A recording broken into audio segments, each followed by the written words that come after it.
Qu'est-ce que l'infobésité? Comment vivez-vous cette surabondance d'informations?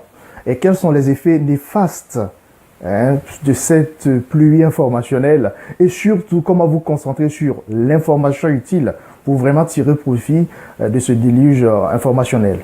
Voyons tout ça en quelques mots.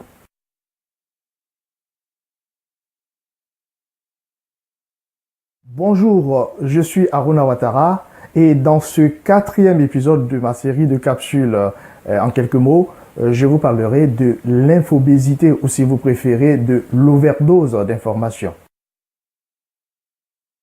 L'infobésité, c'est un terme francisé d'invention québécoise issu de l'anglais information overload. C'est l'overdose d'informations, la surinformation, la surcharge informationnelle à laquelle nous sommes tous confrontés tous les jours. Dans la pratique, ce concept désigne la quantité d'informations qu'une personne reçoit sans être en mesure de la traiter ou la supporter. À vouloir à tout prix donc traiter ces informations, l'on porte préjudice à soi-même ou à l'activité que l'on mène. Vivez-vous cette surabondance d'informations? Aujourd'hui, l'infobésité touche tout le monde, sans exception. Nous la vivons tous les jours, personnellement ou professionnellement, sur nos lieux de travail. Le paysage technologique et médiatique est en permanence bouleversé. L'information est permanente et rapide. Elle est partagée en temps réel, viralisée et même déformée. Bien qu'encore présent dans notre quotidien, les journaux papier, les informations télévisées avec les nombreuses chaînes de télé tendent à être supplantées par l'Internet, surtout par les réseaux sociaux. Une grande quantité d'informations proviendrait désormais de l'Internet, du numérique, notamment les sites web, les blogs, les emails, les chats, les vidéoconférences, les audios. Comme on le dit, trop d'informations tue l'information. Voyons à présent quelques effets néfastes de ce déluge informationnel. Effets néfastes, nous avons le syndrome de la fatigue informationnelle, qui est peut-être le prochain mal du siècle. C'est la fatigue qui résulte de ce trop plein d'informations. C'est une sorte de burn-out informationnel après avoir donc ingurgité une quantité énorme d'informations. L'on a du mal à les digérer et donc ça crée ce mal-être-là.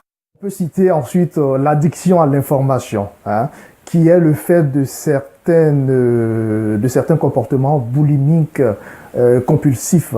Les addicts à l'information, ce sont des hyper-connectés qui en veulent toujours plus, tout le temps.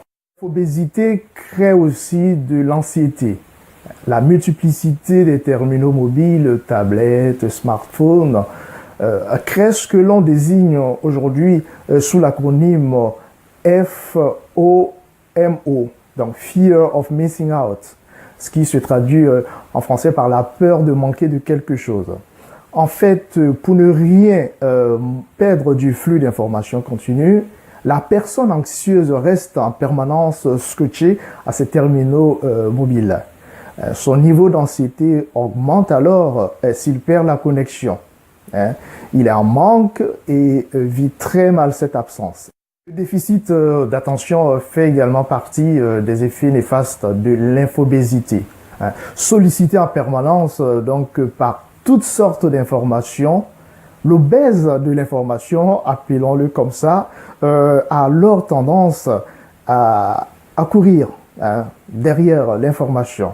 Il a du mal à se concentrer. La raison est toute simple, les interruptions intempestives et les distractions. Désengagement, de quoi s'agit-il?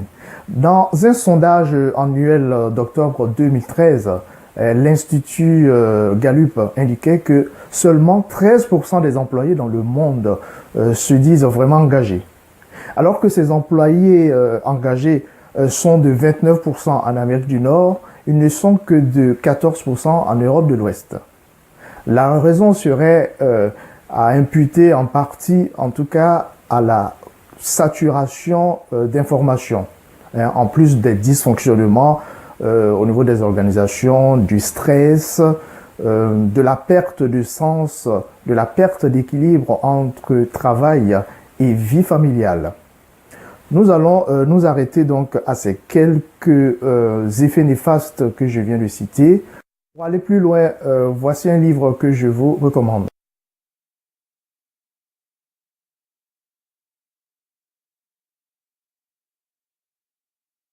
Vous le voyez, quantité ne veut pas dire forcément qualité.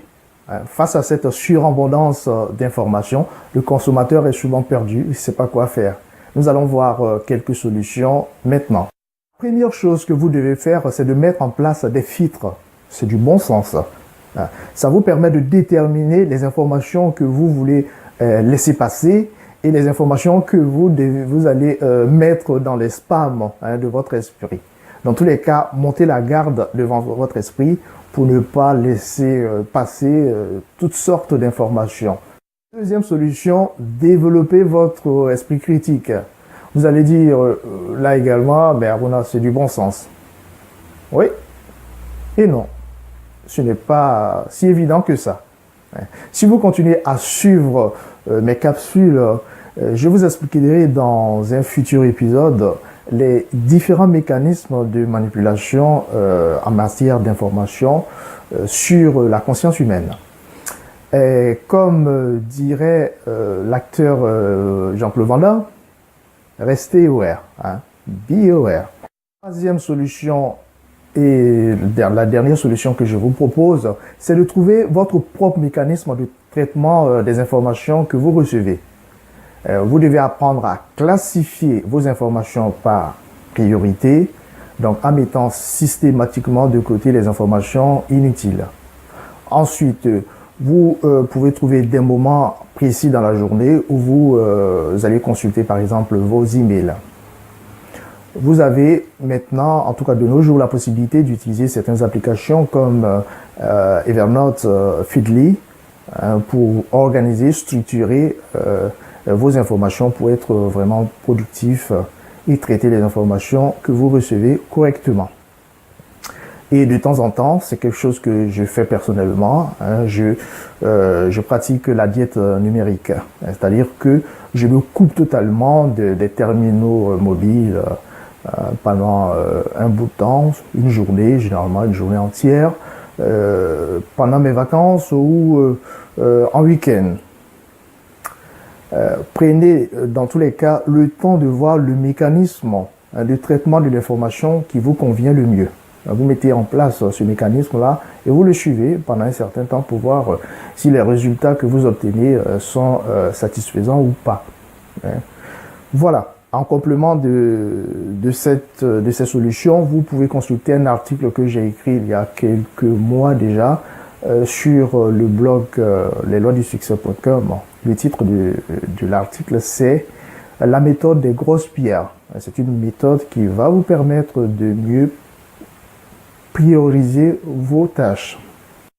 N'hésitez pas à poser vos questions en dessous de cette vidéo et surtout à partager vos solutions si vous avez mis en place certaines solutions qui ont porté des fruits satisfaisants. Vous partagez donc à notre communauté ces différentes solutions. Merci de m'avoir suivi et à très vite pour un nouvel épisode de ma série de vidéos, de courtes vidéos en quelques mots.